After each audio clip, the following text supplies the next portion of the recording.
Vincent Jones est un constructeur de radio quelque peu fêlé. Que ce soit au marché aux puces, à la brocante ou dans les poubelles, il ramasse tout ce qu'il trouve en pièces de matériel informatique et électronique. Diodes, transistors, résistances, thyristors, etc. Il les démonte pour les remonter en une composition très personnelle.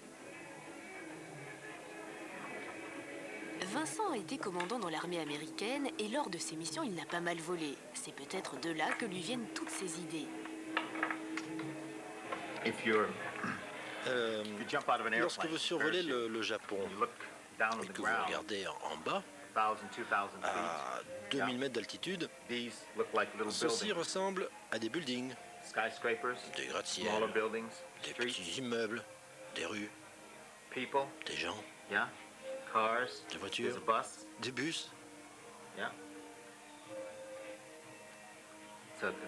C'est comme si c'était une petite ville toute neuve.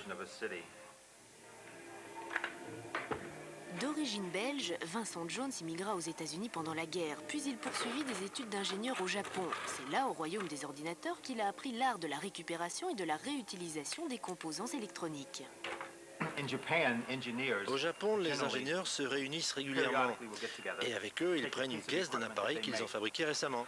Par exemple, s'ils ont fait un circuit intégré, ils vont le démonter, puis ils vont réfléchir à quelle nouvelle utilisation ils vont pouvoir faire avec ces éléments.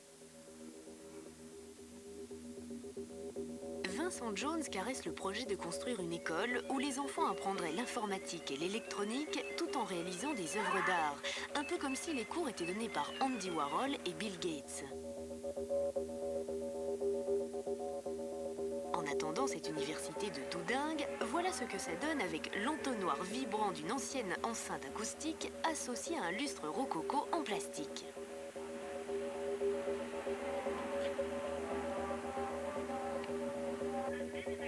Si en plus on ajoute de l'éclairage, un plateau de tourne-disque et une lampe à huile deviennent ce qu'on pourrait appeler une radio en relief ou un décor sonore.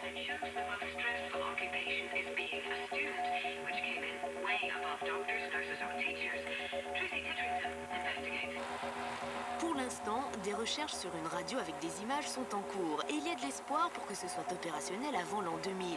Le nom de cette invention a déjà été trouvé, ce serait télévision.